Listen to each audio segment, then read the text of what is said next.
Welcome back to the NRG Recruitment Finals by GamerSensei. I'm Nathan, that's Admiral Zamora, and I'm joined by William Amnesiac Barton. 3 matches now in the books, and we got our 4th one coming up. It's DeathStar versus Rduong. And DeathStar, a player I'm fairly familiar with from 2014. Practiced a lot with Firebat and Purple and that crew, but since it's been fairly quiet. How you doing today, Amnesiac? You like the matches so far? Yeah, we've had some really good ones. The first 2 were nail biters going in game 5, saw a lot of decision points, and the last one was more of a Hearthstone match. You know, sometimes you just get got, and you can't get the other guy if you're getting got. So we saw FKI Shadow fall, but he had a really good attitude about it. We saw some interesting decision points from both of them. So it's still a productive series, by no means just a kind of a stomp. And so now we're going to match 4, which is between Rduong and DeathStar. I too am pretty familiar with DeathStar from kind of a while ago. I haven't talked to him in probably over a year at this point. But back in the day, yeah, he was kind of known as the Hunter guy, and he helped a lot with Hunter preparation for 2014 BlizzCon back when I was a wee lad of 13 and very, very bad at Hearthstone. And yeah, but he hasn't made a mark in a while. So I'm interested to see what sort of playstyle he's adapted. Would be shocked if he didn't have Hunter, just knowing who he is as a player. But maybe he's kind of broken out of that a little bit. And Rduong, I honestly don't know much about, but he also has a very good track record as a GamerSensei coach. And once again, I mean, we saw FKI Shadow was able to translate his coaching almost into a really strong mentality just outside of the game. Not maybe in decision making, though I thought he played pretty well, but he was able to just keep calm, almost look at it from the perspective of he's looking at it from a looking glass, like, oh, this is happening, it's all right, I'm just going to stay positive, keep making good plays. So I'm interested to see if Rduong can maybe adopt that sort of mentality as well and implement that in his road to victory. Yeah, Rduong, a player that's been mostly an Open Cup grinder and a ladder grinder for quite a long time, likes to publish deck guides and has quite a few top 100 finishes on ladder. Not a player that you've seen a lot in the spotlight because of the nature of big tournament play. If you're not making championships, it's hard to get the spotlight on you. But he's been a very strong player. I know I've played against him on ladder a couple times, but for the most part, it has been just a string of top 100 finishes and the ability to continue to compete in Open Cups. So big grinder that he is. And DeathStar was very much that same way a few years back when he practiced a lot with those guys. He was just a big grinder. So I'm really looking forward to see how these 2 guys compete. I know I've been seeing DeathStar online a lot more recently since Mean Streets came out. Yeah, for sure. I mean, I think he's the type of guy who really likes to kind of tinker with his own decks, his own ideas. And so when new cards come out, inherently someone like that is going to be more inclined to be playing some Hearthstone. But I think last season even, which is kind of old meta, everyone's a little tired of it, looking to play some Mean Streets. I think I saw him reach Legend and still be playing a lot. So in addition to his coaching, he's still playing actively, still keeping sharp. So I'm interested to see if his mechanics are still on point. Yeah, I'd be really curious about that too, because that was always one of, I think, his stronger suits, was not only just the builds in general, but his ability to mechanically operate on turns 1, 2, and 3, sort of the micro perspective, and given the context of his hand, what cards operated strongest against him in that particular scenario. To me, that's one of the telltale signs of a strong, aggressive player, is the ability to be patient when it calls for it. Yeah, I mean, definitely. I think I definitely agree with that. He, back in the day, had the decks he would build were very difficult to pilot. He would play like Volcanic Drake, Unleash the Hounds Hunter, and you'd look at it and you'd be like, what do I do? And he'd be like, oh no, you just do this, that, and the other thing, and then you beat him with 6/4s. And I'm like, how do you beat him with 6/4s? And he's like, oh, just watch. And I'd watch and I'd be like, oh, that's pretty sweet. And then I'd try and do it and I'd be like, this sucks. I just have 6/4s in my hand. What is this game? And it was just really, really brutal. Trying to pilot the decks that he played. It looks like we're having some technical issues here. I'm going to throw to you for a second while I see if I can handle this.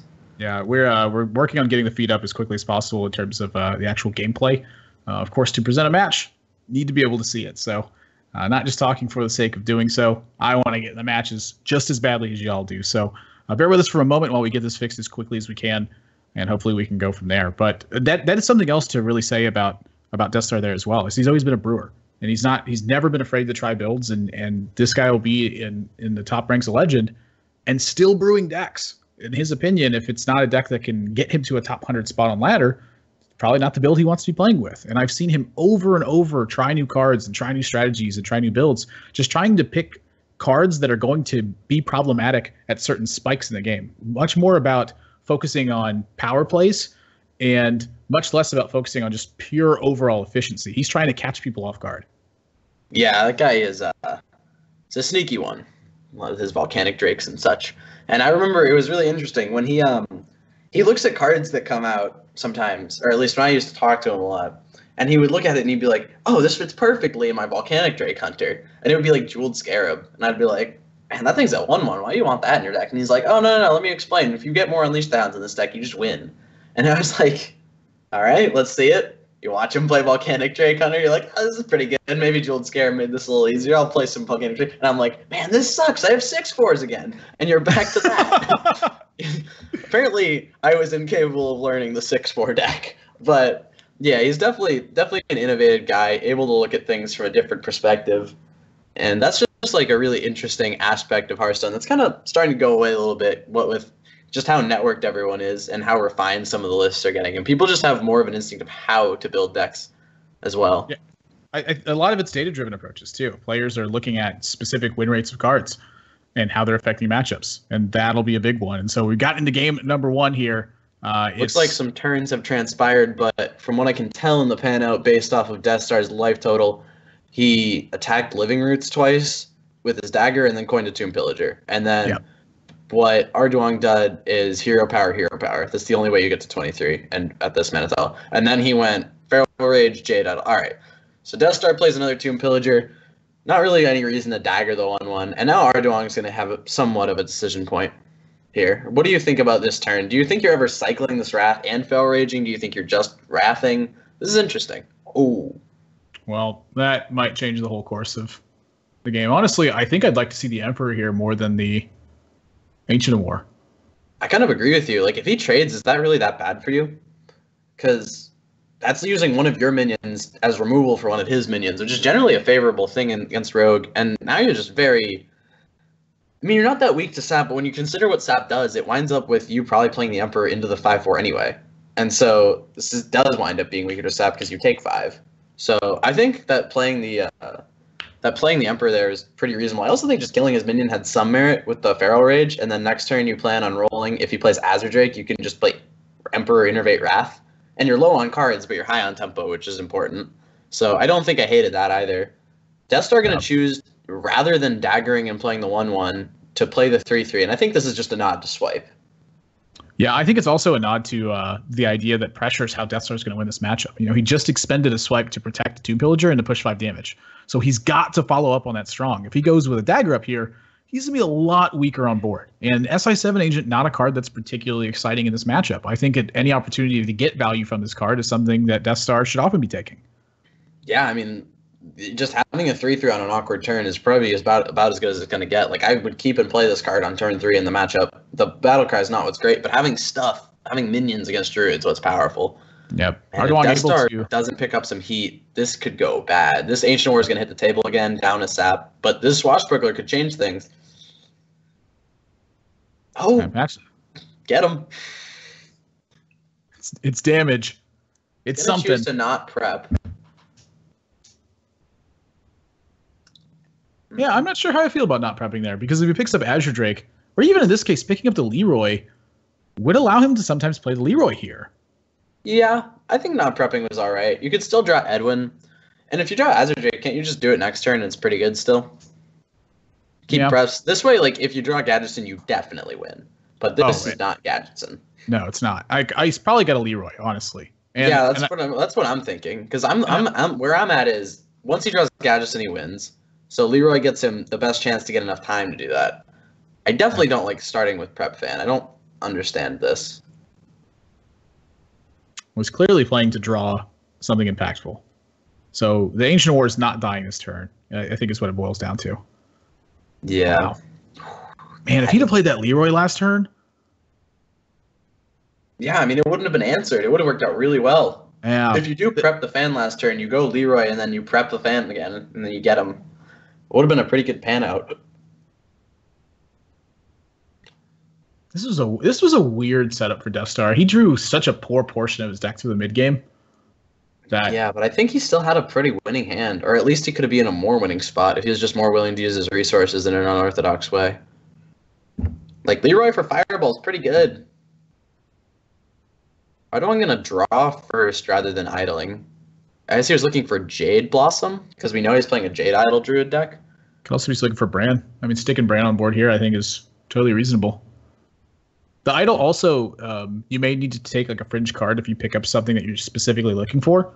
You know, not knowing Rduong's list 100%, I'd really like to know what he's fishing for prior to that. And Jade Blossom probably is it. Yeah, I mean, I definitely think he's looking for Jade Blossom when he chooses to nourish first. Just because you have the upside of hitting like Living Roots, and if you hit Living Roots off idle, then you could just Living Roots Emperor. If you hit Wrath, you could Drake Wrath. Like there was a lot of good stuff where you wouldn't want to rant, or you wouldn't want to draw the 3 with the nourish. So this is kind of interesting. Oh, there you go. Yeah, that's a big one. I mean, you're doing it. Yeah. He's got to go. I don't think it's important what he does this turn. He's just got to play all the cards. Well, this might actually win him the game here. This is just so much going on. Oh yeah, he's got 5 mana post-auctioneer right now. Yes. He can prep spell and then play another spell and still play the Edwin. Whoa, he's going to not zap. I guess he doesn't want to deal with it next turn, but can it really come down next turn against your Auctioneer? Then how does he kill your Auctioneer? I like the Eviscerate, because he's concealing his turn anyway. So I think cutting this out... Yeah, I think cutting out the Ancient of War and then just playing Conceal is lights out. That's fair. Honestly, I think there's some argument to backstabbing your own Swashbuckler here. I think you go... I mean, you Buccaneer Conceal first, right?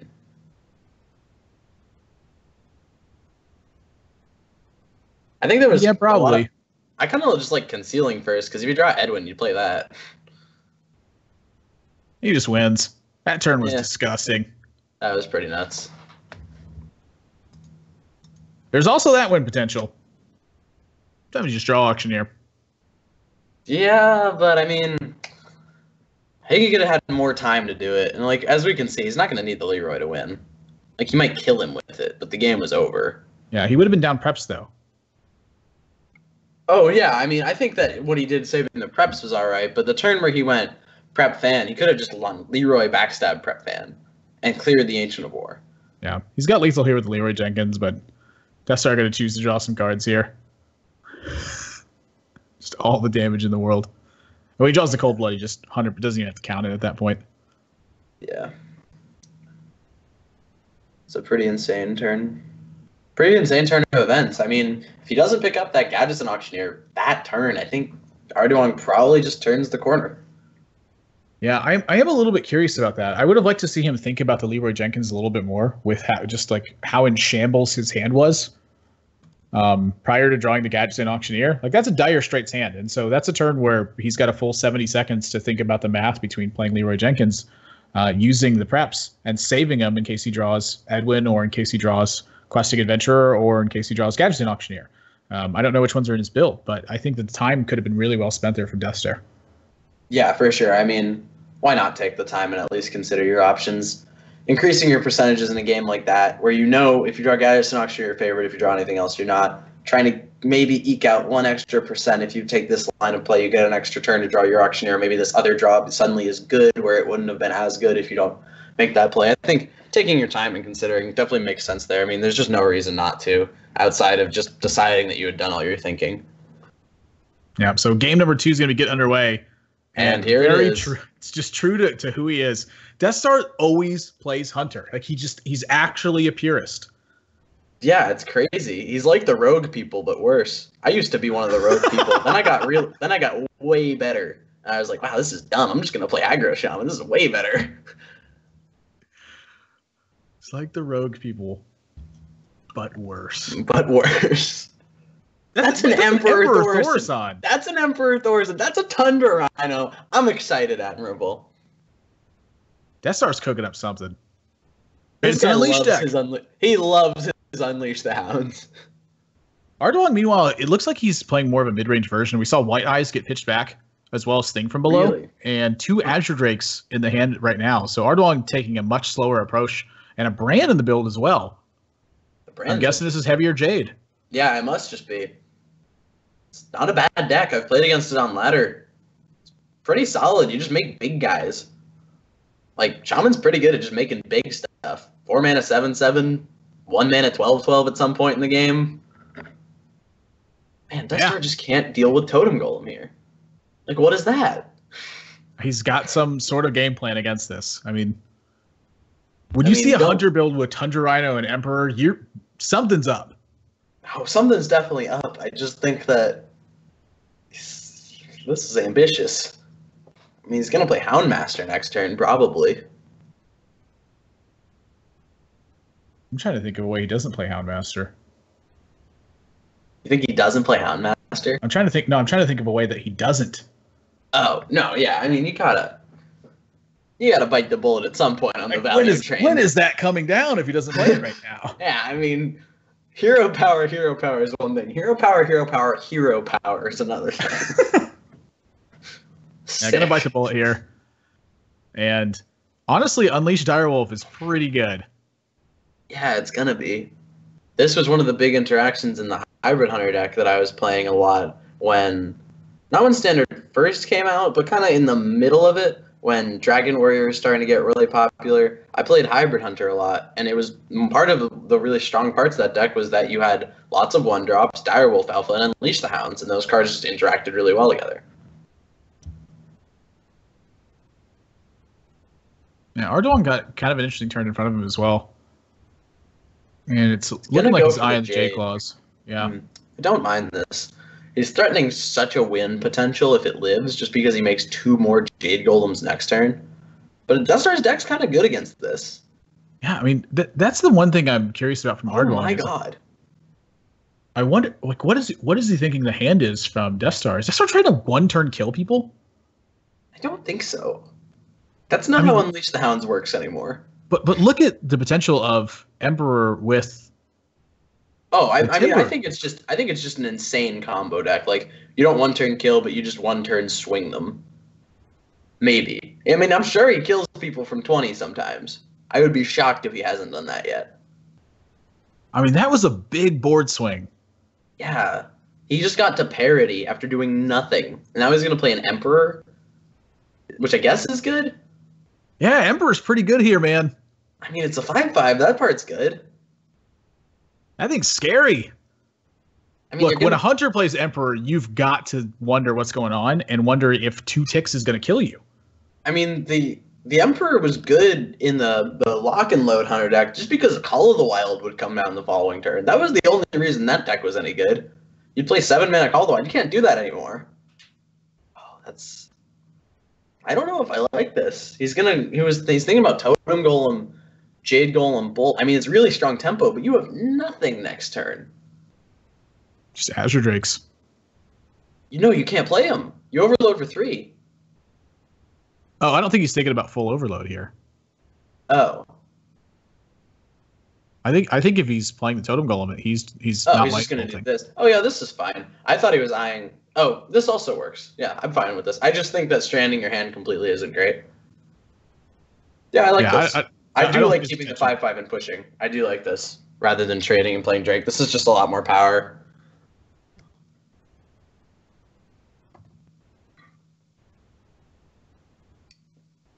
What on earth is DeathStar up to? What does he do here? Do you ever just pass? Do I ever just pass? Well, I think I might just play Kindly Grandmother and Hero Power and say go. Next turn, you've got Tundra Rhino, Unleash, Timberwolf. He's going in. He's looking at something. I don't know if this is the turn to go off. I mean, I literally don't know. He doesn't have enough mana to do anything that's that good, though. I mean, he can't just chin this damage, though. He kind of can. He's going to die sometimes if he does that.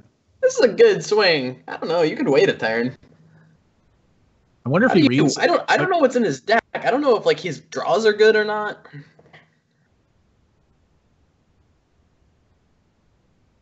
I mean, honestly, I guess he's winning from this position. Well, that's kind of what I'm thinking. I'm wondering if he's ever reading this as, how does Rduong actually kill the Tundra Rhino here?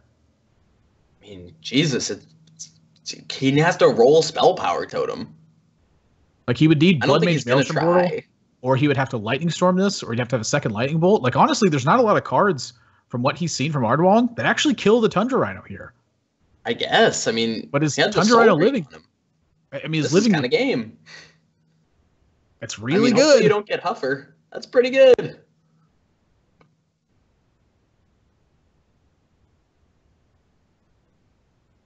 Kindly Grandmother's pretty sick here. Yeah, I'm in agreement on that one. Play Kindly Grandmother. You could just trade both halves of it and push 7. I think limiting his minions is pretty good, but you have to also consider you want to beat Jade Chieftain. Oh. Yeah, you should probably just push the extra damage and trade the Leok if it's that much stronger. Yeah, I like that a lot better. Could forego the trade, maybe. I don't know what kind of... Deathstar is not a kill command hunter player. He's going face. I mean, if he has quick shot in the deck, he sets up lethal from hand. It's gonna work, I mean...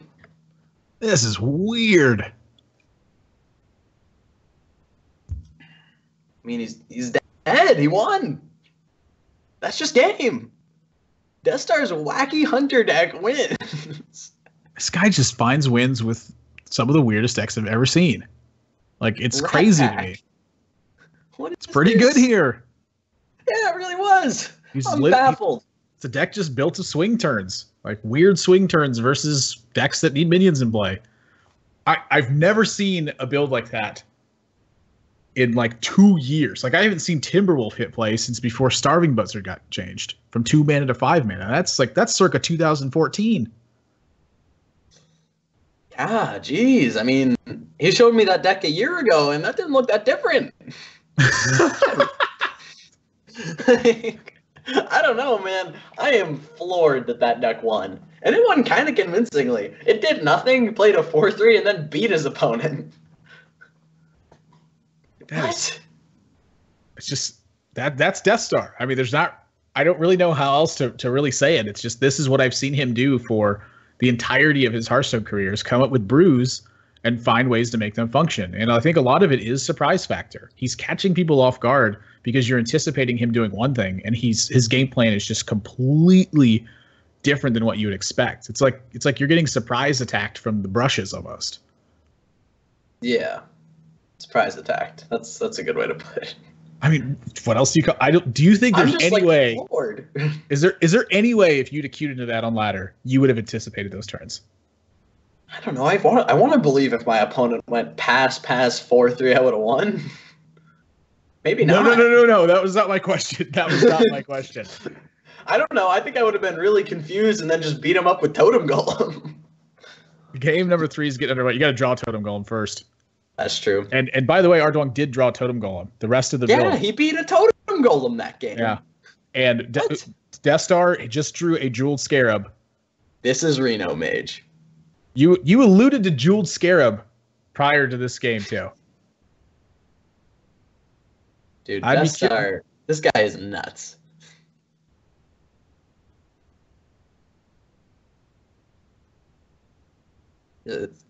I have no idea how to play his deck. I don't know what's in it. I don't know how he wins games. There's nothing abnormal yet, really. I mean, the Scarab's a little weird, but it seems pretty average so far. Yeah, Reno Mage is sort of an interesting build. Dog played quite a bit of Reno Mage when the season first started and had some pretty major success with it. To me, the big benefit this deck got was really Kazakus, where you have such a strong card to access with that particular one that you can find yourself recovering from board states that Reno Mage just didn't have ways to do before, like being able to make additional minions, get extra gas. There's a lot of stuff going on with the build, and it can tend to take it slow. When he's against this particular matchup from Rduong, who's going to be playing more of a slow scaling game, I think Death Star can find himself in some very favorable spots here. Yeah, I mean, the Reno Mage can have a lot of grind potential. And I mean, he's also got good swing plays though. Like if Rduong just plays Azure Drake here, Death Star's turn is really good. I mean, do you really expect your Reno Mage opponent to go Azure Drake, Coin Arcane Blast? Sometimes. I mean, sometimes he has it, but I'm liking the Thing from Below personally. Gets an extra totem this way, gets a 5/5 on board. Start forcing some of the premier removal spells from Death Star, or force or threaten pressure. I think both of those are really the direction to take here. So to me, it's between Tunnel Trog and the Jinyu Water Speaker, or it's between the Thing from Below, or in some cases, the Tuskar and the Thing from Below. Wonder if Rduong ever has Thunderbluff Valiant in his deck. If he does, I could definitely get with the Totem Thing from Below play. It's hard to say. I guess there's also a lot of upside. I kind of like the Jinyu play, honestly, because then you roll into turn 6, you can not overload. Turn 7, you can play the Jade Chieftain, and you can save the Azure Drake for when it's good with Maelstrom Portal, which I guess is like a line of thinking. Yeah, Jade Spirit makes his turn a lot easier for Rduong for sure. Maelstrom Portal, it's about as good as it's going to get here. Keeps a 1/3, spawns a 1/3, deals 1 damage. When you look at it that way, it's a pretty strong 2-drop. Yeah, and Death Star with a lot of cards that basically give him other cards. Yeah. Yeah, not many cards that kill things or are better than 3-mana 2/2s. Looks like he's going to be going for Cabal Courier Acolyte. Oh my god, I hope he takes Shadow Form. Please tell me there's a Cabal Drake in here. Oh my god. How would he get Raza? Yeah. That's a good question. The Entity. I wonder if taking the Entity was better than taking the Dark Peddler, because Mage has really strong 1-mana spell options. What with Arcane Blast, Arcane Missiles, Ice Lance, Mirror Image. Those are all pretty good utility. The Mirror Entity is unlikely to hit well, but I guess there's a decent chance. I mean, most of Rduong's deck is just kind of mid-range stuff. Now, I think that's the nod that Death Star is giving here, too, is that he's seen Jade Chieftain already. He can anticipate, I think, less overall burst damage from Rduong. So he's just got to find a way to stabilize any position and then swing it. Looks like he's eyeing the Jade Chieftain this turn. He knows that Flame Strike's a possibility, so getting a 5/5 down definitely has its upside, but it looks like this is kind of another line of thought when playing around Flame Strike, is just he's being patient and not committing too much, which I think is fine. Like, if your opponent Flame Strike this, it's not too strong of a board, really. He's going to choose to not value trade, just take the 2/2 trade. And when Death Star sees that turn, I mean, it's just Emperor, right? It's got to be. You're not going to die, and you've got a Flame Waker now. Yeah, this is a strong turn. And Rduong honestly does not have a way to capitalize. Death Star is definitely the type to play Fireworks Mage. And you're going to see that very soon.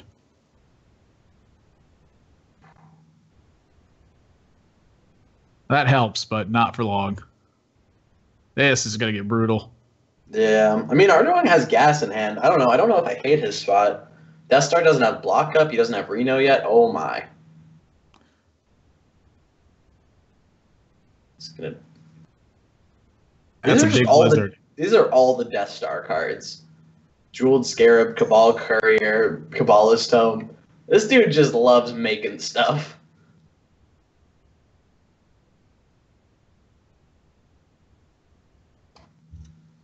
Wow, I'm trying to picture a way that Rduong gets out of this, and it's just all he's got is more strong cards.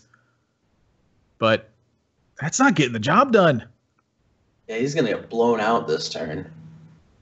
Flamewaker Arcane Explosion with an Azure Drake on board is a really big turn. Yeah, this is brutal. He even gets to develop the Entity and Scarab. That's just game. He's got Kabbalist Tome. It's not game. If Rduong draws Lightning Storm and gets really lucky, it's not thinking about Mirror Entity here, and rightfully so. It's going to get burned.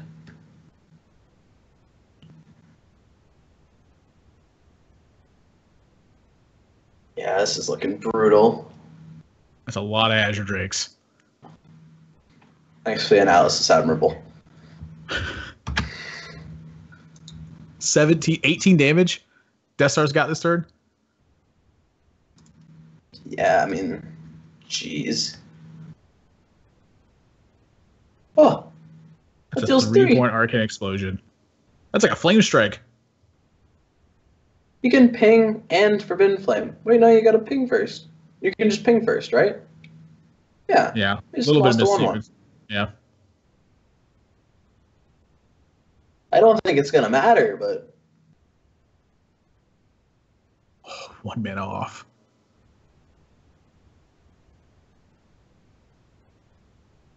DeathStar, he is primed to 3-0 this. yeah, I mean, He's 2 damage off, 1 damage off lethal right now.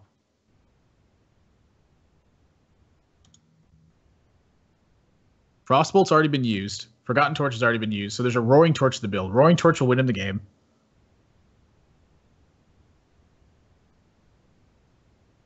Those will come pretty close. Well, you don't Volcanic Potion.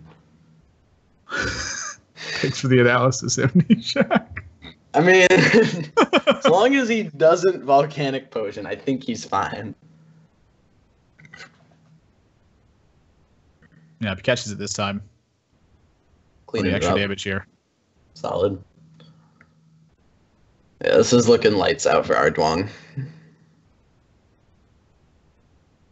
Yeah, that won't save him. At 9 life, Fireball in hand for DeathStar. No way to clear the Azure Drakes. That's a clean 3-0. Gonna be pretty brutal. And honestly, as unexpected as this was from DeathStar, it's really not that surprising. I guess not. This guy just loves to brew, man. I mean, sometimes you just get him with your wacky mage and your wacky hunter and your normal rogue. And see, that's where he gets him. He throws him off guard with the normal rogue build. And then he gets him with the wacky hunter. Just who knows what's happening afterwards. Oh, always man. a pleasure. That was a fun series to watch. Yeah, Jesus. Wow, I'm so confused. I don't know what to think. This is like, oh, God, do I know anything about Hearthstone?